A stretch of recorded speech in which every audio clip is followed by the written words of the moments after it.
নমস্কার, আমি জ্যোতিষ ও বাস্তুবিদ সিদ্ধেশ্বর চক্রবর্তী। অনেক দিন পর আসলাম।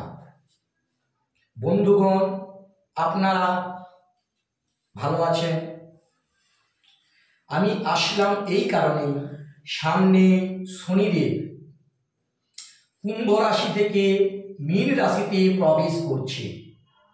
এই জন্য কোন রাশির গোচরে শুভ ফল পাওয়া যাবে, কোন রাশির গোচরে অশুভ ফল পাওয়া যাবে। 29 মার্চ 2025 শনিবার রাত্রি 8:44 গতে কুম্ভ রাশি হইতে মীন রাশিতে শনিদেব প্রবেশ করবেন।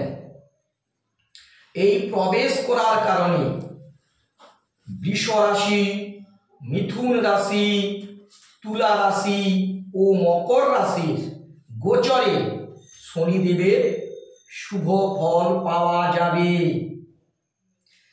মেষ রাশির, কর্কট রাশির, সিংহ রাশির, বৃশ্চিক রাশির, ধনু ও মীন রাশির গোচর শুদ্ধি না থাকলেও চন্দ্র শুদ্ধি থাকার কিছু হলেও শুভ ফল পাওয়া যাবে।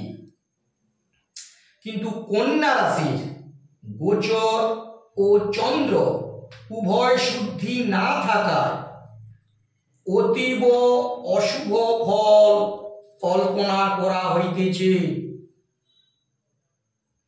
মিথুন রাশি, তুলা রাশি গোচর ও চন্দ্র উভয় শুদ্ধি থাকায় অতিশয় শুভ ফল কল্পিত হইবে। মেষ রাশির শনির 7.5 চালু হইতেছে এই 29 মার্চ হইতে। কুম্ভ ও মীন রাশির তো বর্তমানে 7.5 চলছে। মকর রাশির 7.5 29 তারিখে শেষ হইবে। কর্কট ও বৃশ্চিক রাশির ঢাইয়া 29 মার্চ শেষ হয়ে যাচ্ছে, কিন্তু নতুন করে সিংহ ও ধনু রাশির ঢাইয়া চালু হবে। আজ এই পর্যন্তই বন্ধুরা।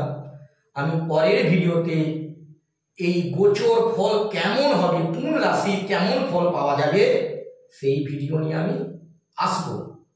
যদি ভিডিওটা ভালো লাগে লাইক, শেয়ার, কমেন্ট ও সাবস্ক্রাইব করবেন। নমস্কার।